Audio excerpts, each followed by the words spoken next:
Assalamualaikum warahmatullahi wabarakatuh. Alhamdulillahirabbil alamin wassalatu wassalamu ala asyrafil anbiya'i wal mursalin wa ala alihi washabihi ajma'in. Rabbi shrah li sadri wa yassir li amri wahlul 'uqdatam min lisani yafqahu qawli.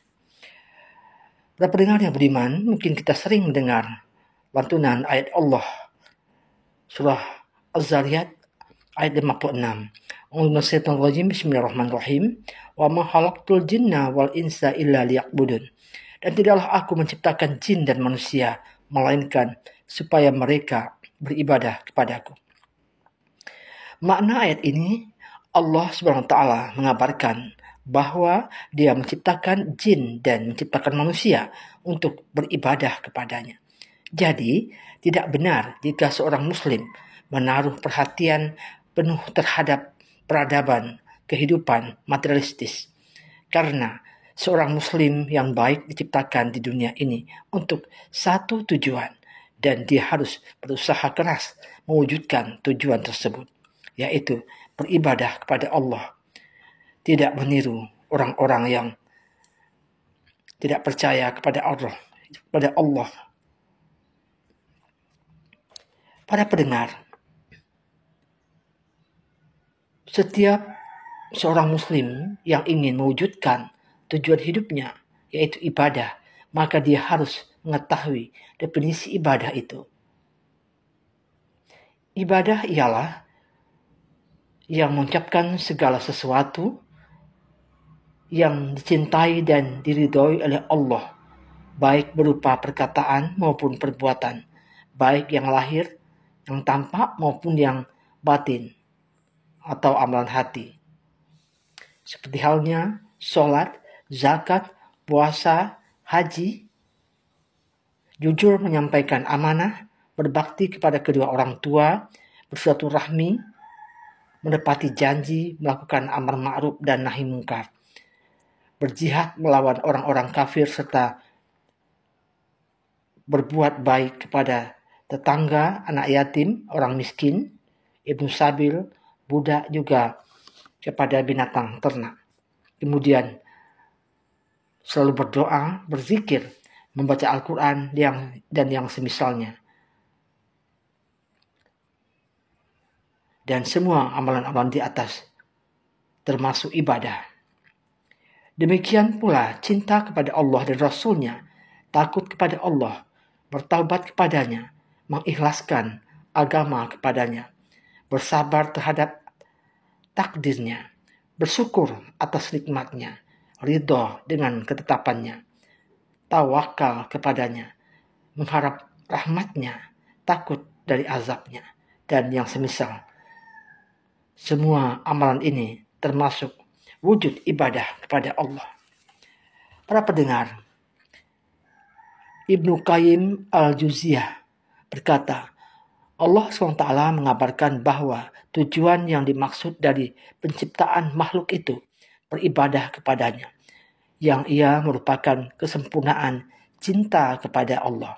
Sebagaimana Allah cinta untuk diibadahi, Allah pun suka untuk dipuji dan disanjung, serta apabila disebut dengan sifat-sifatnya yang tinggi dan nama-namanya yang baik.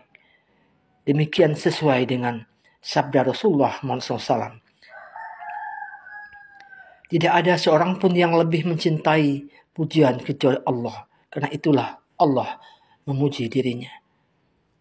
Di dalam Al-Musnad dari hadis Al-Aswad bin Sari, dia pernah mengatakan, wahai Rasulullah, sesungguhnya aku memuji Rabbku dengan suatu pujian. Maka beliau menanggapinya dengan mengatakan, sesungguhnya Rabbmu menyukai pujian.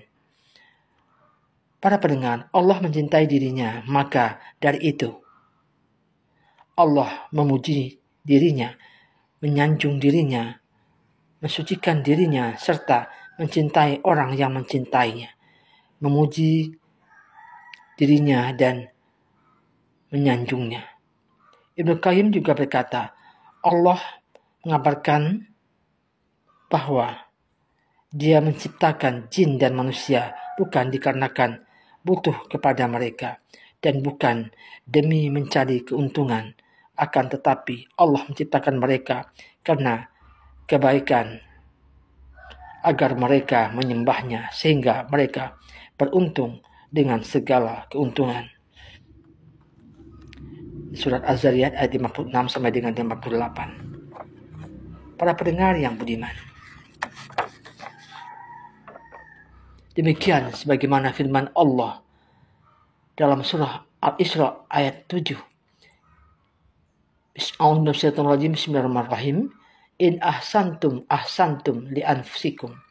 Jika kamu berbuat baik, berarti kamu berbuat baik untuk dirimu sendiri.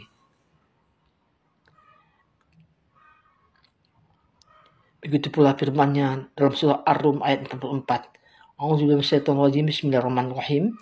Man 'amila shalihan wa li anfusihim yamhadun.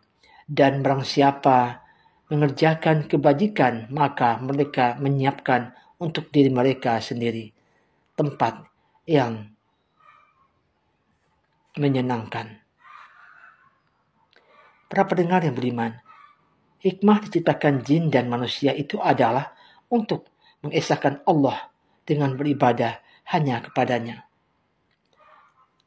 Allah yang telah menciptakan makhluk, maka Dia pula yang berhak untuk diibadahi oleh mereka, bukan selain Dia yang tidak menciptakan mereka. Yang demikian ini merupakan bantahan bagi para penyembah patung dan yang menuhankan selainnya. Para pendengar yang budiman, Allah berfirman dalam surah Muhammad ayat 12. A'udzubillahi minasyaitonirrajim. Bismillahirrahmanirrahim. Wallazina kafaru yatamatta'una wa ya'kuluna kama ta'kulul an'amu wan naru maswal lahum. Dan orang-orang yang kafir menikmati kesenangan dunia dan mereka makan seperti hewan makan, dan kelak nerakalah tempat tinggal bagi mereka. Apa maksud dari ayat ini adalah yang mendominasi dalam keinginan serta tujuan orang-orang yang tidak mempercayai Allah. Mereka bersenang-senang dengan kelezatan dunia dan syahwatnya. Mereka pun melihat kegiatan-kegiatan perbuatan lahir dan batin mereka berkisar seputar itu, tidak mencapai hal-hal yang mengandung kebaikan maupun kebahagiaan. Oleh karena itulah, neraka dijadikan tempat tinggal yang dipersiapkan bagi mereka oleh Allah. Para pendengar yang budiman, kemudian Allah berfirman dalam surah An-Nahl ayat 36. A'udzubillahi minasyaitonirrajim. Bismillahirrahmanirrahim. Walaqad ba'asna fi kulli ummatin rasulan an ya'budullah wa yajtanibu at-taghut. Dan sungguh kami telah mengutus pada setiap umat seorang rasul untuk menyerukan beribadahlah kepada Allah dan jauhilah taghut. Kemudian Allah berfirman dalam surah Al-A'raf. Ya qaumi i'budullah hamalakum min ilaihi ghairuhu. Wahai kaumku, sembahlah Allah, tidak ada ilah sembahan bagimu selain Dia.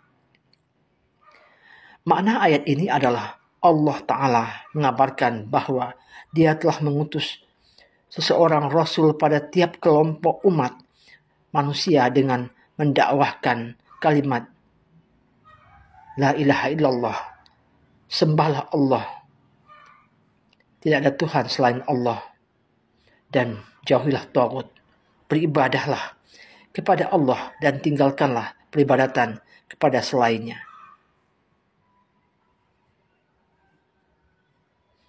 Dan Allah berfirman dalam surah Al-Baqarah ayat 256.